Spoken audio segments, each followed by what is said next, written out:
Kopš šī gada sākuma, un it īpaši pēc pirmo pieteikuma avīžu iznākšanas, man sāka pienākt ziņas par mūsu tā saucamo tiesību sargāšanas iestāžu pārstāvju aktivitātēm, kuras varēja izskaidrot tikai ar vienu.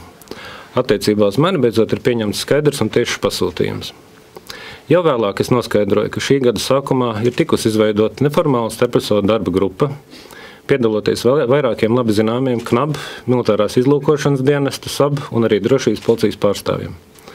Šīs darba grupas uzdevums bija vienkārši izmantot šo valsts iestāžu darbinieku rīcībā esošos resursus, lai iespējams sagrautu manu un portālu pieteikumu darbu, un vienlaikus dot skaidru brīdinājumu citiem, ka šādas aktivitātes valsts varēja nav vēlamas. Kā man zināms, izmantojot šo cilvēku rīcībā esošos valsts resursus, tika veikta visus pēdējos 5 gados ar mani saistīto grāmatu un publikāciju analīzi. Tika sākta man telefona saruna noklausīšanās, tika veikta vairāk neveiksmīgi mēģinājumi piekļūt maniem elektroniskā pasta kontiem. Visi šie pūliņi nedeva faktiski nekādas taustāmas rezultātus, ko uzrādīt pasūtītājiem. Vienīgais panākums kādu individu izdevās motivēt vērsties ar diezgan komisku pieteikumu tiesā par to, ka viņš grāmatā cits ķēķis publicētās liecībās esot nosaukts par KNAB aģentu. Protams, šāds rezultāts pasūtītājs nevarēja apmierināt, jo vairāk pēc tam, kad tā sauktās darba grupas pārstāvjiem izdevās veikt datu zādzību no viena no maniem datu nesējiem, un viņi noskaidroja, ka es aktīvi vācu materiālus grāmatas cits ķēķis 2. daļai. Darba grupa savu darbu intensificēja, ar aicinājumiem vērsties tiesību sargāšanas iestādēs ar iesniegumiem, kuriem tikšot nodrošināt zaļā gaisma. Šie ļaudis vērsās pie virknes man zinām, un acīm redzot arī virknes man nezināmu cilvēku. Vienlaikus tika veikts milzīgs darbs, lai savāktu visus iespējamos materiālus saistībā ar grāmatu cits ķēķis un portālu pieteikumu. Var izteikt visu cieņu tiem cilvēkiem, kur šādam spiedienam nepaļāvās un pasūtījušos parazītus turp, kur tie arī pelnījuši doties. Taču beigās darba grupai šopavasar izdevās saņemt iesniegumu no kāda cilvēka, kurš bija gatavs apgalvot, ka konkrēti es esot pārkāpis viņa korespondences noslēpumu, publiskojot šo viņa korespondences portālā pieteikumu un grāmatā cits ķēķis. Es pašlaik nevaru nosaukt šo personu, jo tās vārdu esmu uzzinājis krimināla procesa ietvaros. Man arī ir atteikta iespēja iepazīties ar šīs personas iesniegumu. Taču es varu apliecināt, ka agro vēl es tiesiskā ceļā ar šo iesniegumu iepazīšos un tad arī izlemšu, vai pieprasīt pret šo personu sāk kriminālu procesu par apzināti nepatiesu ziņojumu sniegšanu, vai arī vērsties tiesā ar civilu prasību.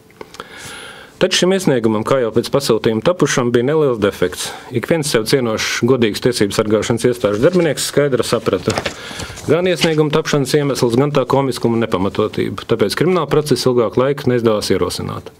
Sākumā iesniegums nonāca ekonomikas policijā, no turienes prokuratūrā, līdz beidzot atradās pakļāvīgs izpildītājs, kas bez ierunām bija gatavs izpildīt doto uzdevumu. Šis te krimināla process tika pievienot citam, jau salīdākam, un beidzot drošības policijas darbinieks Ilja Buranovskis bija gatavs noteikt man statusu, personu, pret kuru sākts krimināla process.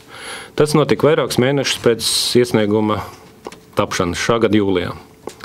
Beidzot bija kaut kas, par ko varētu atskaitīties pasūtītājiem. Jau bija iespējams gan sākt man telefonu sarunu oficiālu noklausīšanos, gan līdz tam paklus vāktās ziņas pieprasīt oficiālā ceļā, gan man pašiem maniem kolēģiem pilnīgi oficiāli liecību gūšanas aizsargā pieprasīt visdažādākās ziņas gan par portālu pieteikumu, gan par žurnālistu informācijas avotiem un citām, gan šos cilvēkus, gan viņu pasūtītājus ļoti interesējošām lietām.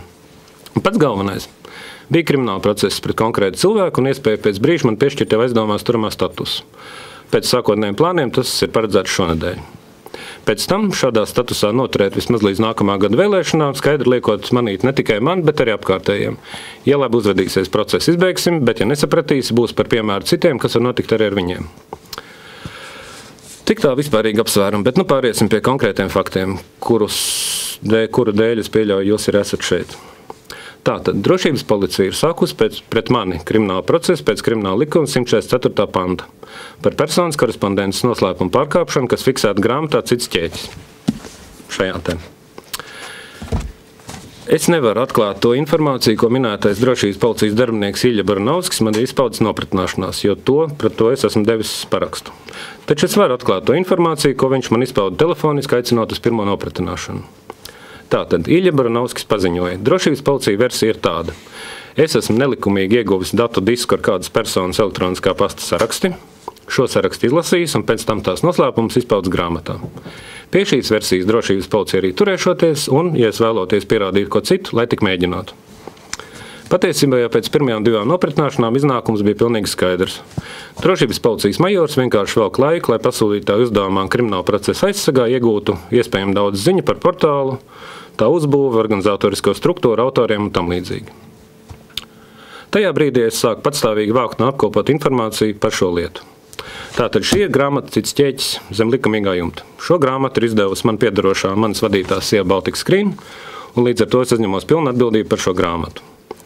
Šajā grāmatā, cita starpā, ir publicēti fragmenti no apjomīga iesnieguma, ko 2010. gada 9. martā rakstījis Latvijas iedzīvotājs Boris Rjazanskis. Šis iesniegums uz vairāk nekā 20 lapām bija parakstīts un adresēts Saeimas Nacionālās drošības komisijai, augstākajai tiesai un Nacionālās drošības padomei. Tieši šī iesnieguma fragmenti ir publicēti grāmatā. Šajā iesniegumā Boris Rjazanskis publiski norāda uz, manuprāt, atklāt noziedzīgām darbībām. Acīm redzam organizētu personu grupas darbību ar mērķi vākt informāciju par privātpersonām, valsts personām, veicot izsekošanu, izmantojot valsts izmeklēšanas noslēpumu saturošu informāciju. Šī noziedzīgā darbība saskaņā ar Boris Rjazanska iesniegumā norādīto ir notikusi, lai šīs personas ietekmētu, gūtot kādu materiālu labumu vai saņemot ietekmējās amatpersonas pretiesisku izpildījumu. Tiesnesim taisot nelikumīgu nolēmumu, operatīviem darbiniekam izmeklētājiem veicot nelikumīgu procesuālu darbību, fiziskai personai veicot nelikumīgu maksājumu. Tāpat Boris Rjazanska iesniegumā bija aprakstīts tas, kā Latvijas Republikas tiesības sargājušās iestādes dažādos veidos izvairījušās no viņa iesnieguma aprakstīto faktu, objektīvas un tiesiskas izvērtēšanas. Visbeidzot, iesniegumā bija aprakstīts arī tas, ko Boris Rjazanskis uzskatīja par vairāku personu elektroniskā pasta sarakstas fragmentiem, kur apliecina viņa iesniegumā paustās aizdomas. Līdz ar to es uzskatīju par savu pienākumu sabiedriskā labuma interesēs izdot grāmatu Cits ķēķis, kura starpā bija iekļaut arī fragmenti no šī Rjazanska iesnieguma. Tālāk, atceroties, ka es atkal nevaru izpaust krimināla procesa noslēpumu, citēšu fragmentu no savu iesniegumu, ko es šā gada 12. septembrī esmu nosūtījis ģenerāla prokuroram Ērikam Kalmējeram. Ilja Baranovskis man paziņoja, ka viņu un drošības policijas rīcībā ne tikai neesot šī te Boris Rjazanska 2010. gada marta iesnieguma, bet viņš arī par tādu eksistenci neesot lietas kursā. Drošības policija, kā pratināšana apgalvoja Ilja Baranovskis, no Boris Rjazanska esot saņēmusi tikai un vienīgi datu disku ar domājums elektroniski saraksti.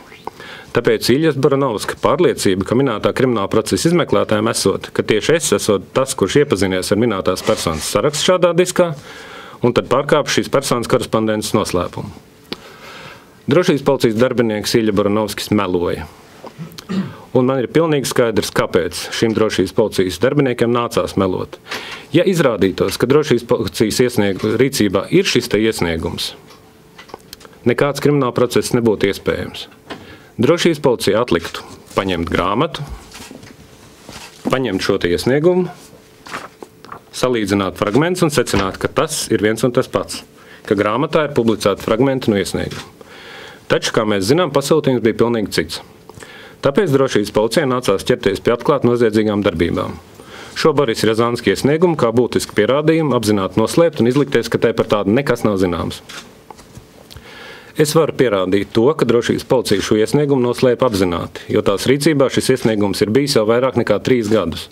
Un krimināla procesa, kur ietvaros šis iesniegums figurējas, izmeklēt tas pats Ilja Baranovskis. Tātad šis te Boris Rjazanska iesniegums, kurš saskaņā drošības policijas apgalvojumu neeksistējot. Pēc preses konferences jums katram būs iespēja pa kopijai no šī iesnieguma dabūt. Šis iesniegums, kas interesanti, ir ne tikai parakstīts, bet arī oficiāli reģistrēts, kā saņemts gan valsts prezidenta kancelējā, gan augstākajā tiesā, gan kur vēl, gan Saeimas kancelējā. Visās šajās 3 iestādēs šis iesniegums ir oficiāli saņemts. Vēl vairāk. Tas, kas tāpat ir pievienots šiem dokumentiem, kur ir iesniegt arī ģenerāla prokuroram, šis ir dokuments, kas šai lietai pieliek loģisku punktu. Šī ir valsts prezidenta kancelējas izziņa, kas liecina, ka Boris Rjazanska iesniegumu šī iestāde ir tālāk pārsūtījusi tieši drošības policijai. Kas nozīmē?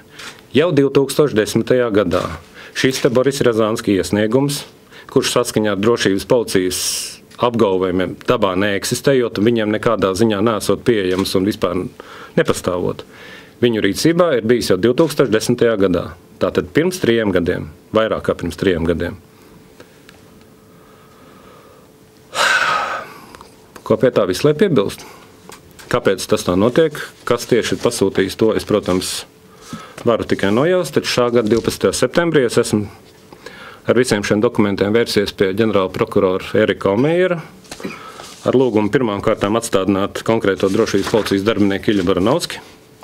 Otrām kārtām sāk krimināla procesa par manis minēto noziedzīgo darbību veikšanu konkrēti pret Ilju Baranovski.